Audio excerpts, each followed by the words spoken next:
අදත් සුපුරුදු ලෙස අපේ ස්පෙලිං පාඩම අපි මේ ආකාරයට ආරම්භ කරනවා. ඉංග්‍රීසි වචනවලට අකුරු ගලපන ආකාරයේ සරලව කියා දෙන්න. ඉතින් අපි බලමු ඕ අකුරේ සම්බන්ධයන් පිළිබඳ. ඕ අකුරයි ආර් අකුරයි ආවහම බොහෝ තැන්වල ආර් අකුර නිහඬයි. ඒ වගේම ඕ අකුරේ බහුලව අයන්නේ ශබ්දයේ තියෙනවා. දැන් වචනයට ඉංග්‍රීසියෙන් කියන්නේ word. අපි කියන්නේ give me a word කියලා. මට වචනයක් දෙන්න කියලා. Give me a word. ඉතින් මේ word කියන වචනේ ලියනකොට වයන්නේ ශබ්දය w අකුරෙන් ගන්නවා. ඊළඟට were කියලා ඇදීමක් ඇති වෙන නිසා WOR කියලායි ලියන්නේ. ලියවෙන්නේ. WOR were. word කියලා කියනකොට WORD. අල්ඩයන්නට D අකුර. එතන O අකුරේ අ ශබ්දය තමයි ලැබෙන්නේ. OR කියලා ආපු එකෙන් ඇදීමක් ඇති වුණා. දැන් OR කියන අකුරු දෙක අ කියන ශබ්දේ නැදින අවස්ථාවක් ඒ word. නමුත් සමහර තැන්වලදී OR වලින් O කියන ශබ්දය ලැබෙන. දැන් නිදසුනක් ලෙස ඉංග්‍රීසි වල අපි හෝ කියලා කියන්නේ. එය හෝ මෙය. ඒක හරි මේක හරි කියලා කියන අපි කියන්නේ හෝ කිය. ඔබ හෝ මම අන්න එවැනි තැන්වල හෝ කියන අදහස ගන්න ඕ කියලා අපි ලියනවා OR O. එතන නම් ඕ අකුර ඔයන්නේමයි ශබ්ද වෙන්නේ. නමුත් මෙය පැහැදිලිවම එනම් OR කියන අකුරු දෙක අ කියලා ශබ්ද වෙනවා. ශබ්ද දෙකක් තියෙනවා සමහර අක්ෂර සංයෝජන වල. දැන් OR කියන්නේ අක්ෂර සංයෝජනයක් අකුරු දෙකක එකතුවක්. ශබ්ද දෙකක් තියෙනවා. එතකොට අපි කියන්නේ මේකට 50ට 50 නීතිය. තැනේ හැටියට තේරුම් ගන්න ඕන. ඒ හැම තැනකදීම O ශබ්දයට OR මද නෑ. ඒ එකම ශබ්දයේ නියෝජනය වන අවස්ථා දෙකක් තියෙන්න පුළුවන්, තුනක් තියෙන්න පුළුවන්. එතකොට මේ අවස්ථා දෙක තුනම අපේ මනසේ තියෙනවා. අවශ්‍ය තැනදී තෝරා ගැනීමට අපි පුහුණුවක් ලබන්න ඕන. ස්පෙලිං පාඩම් වලදී ඒකයි කරන්නේ. හිතන තරම්ම සරලත් නැහැ, අමාරුත් නැහැ. හැබැයි යම් ක්‍රමයක් තියෙනවා මෙතන. ස්පෙලිං වලට ක්‍රමයක් පැහැදිලිව තියෙනවා, පැටර්න් එකක් තියෙනවා. ලෝඩ් කියන වචනේ ලියනකොට LORD. LORD load. දැන් මහාධිකරණ එක අපි විනිසුරුතුමාට කතා කරන්නේ උතුමාන්නේ කියලා. එය ඉංග්‍රීසි වල අපි කියන්නේ my lord කියලා. උතුමාණනි. my lord. එතන LORD. lord. එතනත් O ශබ්දය තමයි OR වලින් ආවේ. ඉතින් සමහර තැන්වල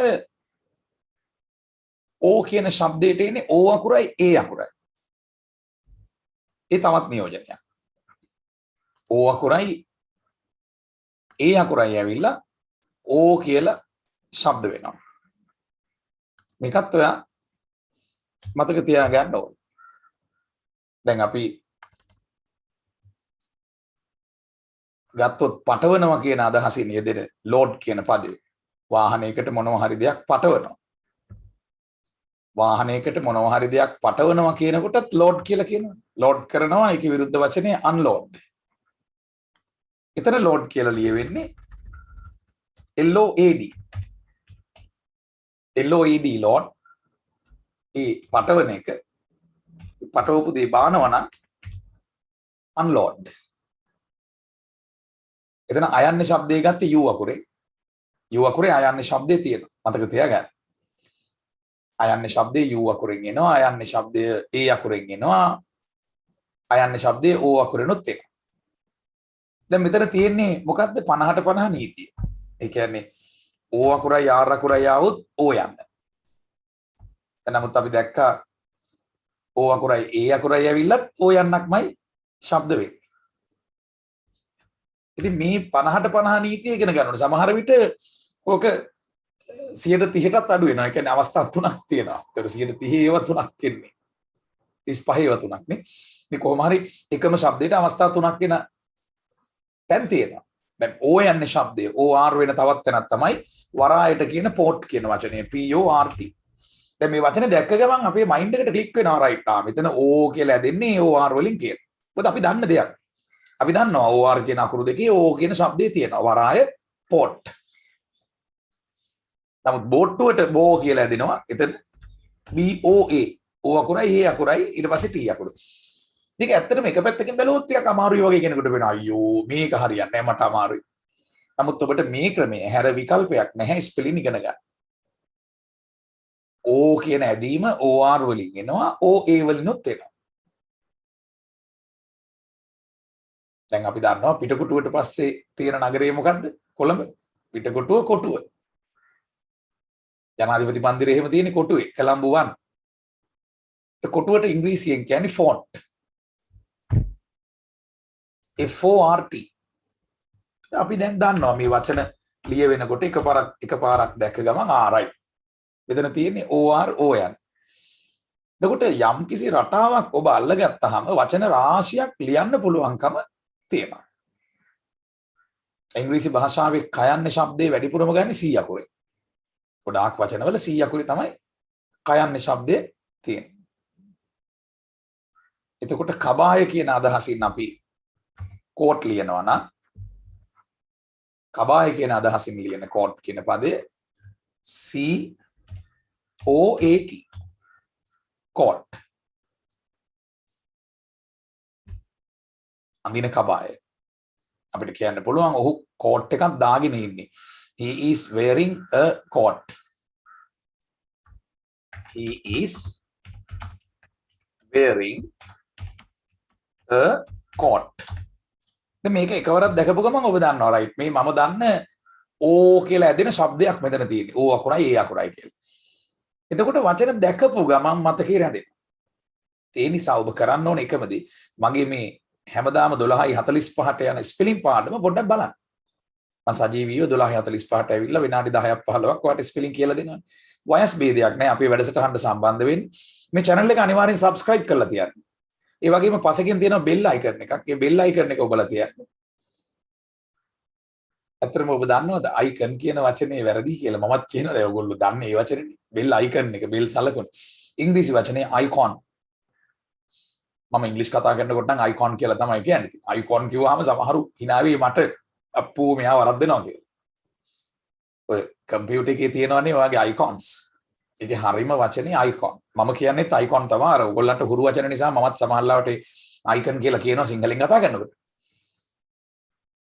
The real word is icon. Computer එකේ තියෙන icons. desktop එකට දාගෙන ඉන්නේ icons. icon එකක් දාගත්තාම ලේසියෙන් එතන ක්ලික් කරලා ඩක් ගාලා වට අවශ්‍ය app එකට යන්න පුළුවන්කම තියෙනවා. ඉතින් උච්චාරණ ගැනත් ඉගෙන ගන්න පුළුවන් ඔබට මේ පුංචි පාඩමෙන් විනාඩි 10ක් විතර අපි හැමදාම මේ වගේ හැම වෙලාව කතා කරමු. ඉතින් අපි අද කතා කරේ O කියලා ඇදෙන ශබ්ද දෙකක් පිළිබඳව. එකක් ORO කියන ශබ්දය. අනිත් එක OA වලින් එන O යන්නේ ශබ්දය. දැන් එළුවා ගත්තොත් අපි එළුවා goat GOAT. දැන් අපි දන්නවා right. අපි දන්න O යන්නක් මෙතන තියෙන්නේ. කියලා එහෙම මතක හිටිනවා. සදහට මතක හිටිනවා. එකපාරයි වචනේ දකින්න. දැන් මොකද මේ පාඩමේ අපි ඉගෙන ගන්නේ O යනු දෙකනේ. එකක් O අකුරයි R අකුරයි O යන්න. අනිත් එක O යන්නයි O අකුරයි A අකුරයි O යන්න. දැන් ඉංග්‍රීසි භාෂාවේ ස්පෙලින් ඉගෙන ගන්නේ 50ට 50 නීතිය. ඒක නැත්තම් මේක කියලා. දැන් අපි දැකපු ගමන් දන්නවා right. මෙතන තියෙන්නේ O අකුරයි A අකුරයි. O goat. එළුවා. මේ සමහර තැන්වල ඇදුනට O අකුර විතරක් කියන තැනක් තියෙනවා. එතකොට තමයි අර 135ට විතර අඩු වෙන 50ට 50 නීතිය නෙමෙයි. එතකොට මේක විහිළුවක් නෙමෙයි. It's not a joke. දැන් උතන මම කිව්වා ඔබට joke කියලා වචනයක්, god කියලා වචනයක් ඒවයිත් O යන ඇදෙනවා. නමුත් O අකුර විතරයි දාන්නේ. අපි එහෙමත් තැනක් තියෙනවා කියන එක මතක තියාගන්න. දැන් දෙවියන්ට god කියනකොට අද නිකිනි පොයේ දෙවියන්ට god කියන්නේ God. God. ඉතින් O කියලා ඇදුනට එතන අකුරු දෙකක් එන්නේ එක අකුරයි. එතන අල් ඩයනට D අකුර විතරයි ආවේ. සාමාන්‍ය හල් අකුරකට එක අකුරයි. ගයන්නේ શબ્දය අපි ගන්නේ G අකුරෙන්. එතකොට God වෙනකොට GOD. ඇදුනයි කියලා එතන අකුරු දෙකක් ආවේ නැහැ. ඒ වගේමයි ජෝක් කියන වචන. එතනත් ඇදුනයි කියලා අකුරු දෙකක් ආවේ නැහැ. ජෝ යන්නට JO කියලා අල්කා යන්නට KE. දැන් හල් අකුරු වල නීතිය අපි නිතරම කතා කරනවානේ. වචනයක අගට එන හල් අකුර එක්ක තනි අකුරක් වෙනවා නැත්නම් E අකුරක් නිහඬව තියෙනවා. දැන් ජෝක් වල අල්කා යන්න KE. ගොඩාක් තැන්වල එහෙම එනවා. ෆයිල් නම් FILE. අල්ලා යන්නට LE කියලා එනවා. ෆයිල්. 9 කියනකොට NINE. අල්ලා යන්නට NE කියලා එනවා. E අකුර නිහඬ. අගට එන හල් අකුරට E අකුරක් සම්බන්ධ වෙනවා 50%. 50% තනි අකුර එනවා. ඊට වචනේ දැකපු ගමන් අඳුනගත්තා මෙතන තියෙන්නේ මේ හල් අකුර. ඒ කියන්නේ E අකුරත් එක්ක එන හල් අකුර නැත්නම් තනි අකුර. හල් අකුර බොහෝ විට තනි අකුරක් වෙන්නත් පුළුවන්. ඉතින් මේ 50ට 50 නීතිය මානසික නිතරම රැව් දෙන්න ඕනේ. දැකපු ගමන් හඳුන ගන්නවා වචන අපි නිවැරදිව ලියනවා. ඉතින් හැමදාම දවල් 12:45ට අපිත් එක්ක මේ ස්පෙලිං පාඩමට සම්බන්ධ වෙන්න විනාඩි 10ක් 15ක් අපිත් එක්ක ස්පෙලිං ඉගෙන ගන්න. දවස් 365ම අපි ඔබ මේ channel එකෙන් සජීවීව මුණ ගැහෙනවා. මේ channel එක subscribe කරලා තියන්න. ඒ වගේම my English වලින් කියන්නේ you can press the bell icon. You can press the bell icon too. Bell icon. ලැජ්ජයිද icon කියන්නේ. එහෙනම් ඉතින් වැරදි වචනෙම කියන්න icon කියලා. සමු ගන්නවා මේ මොහොතේ. Wish you all the best.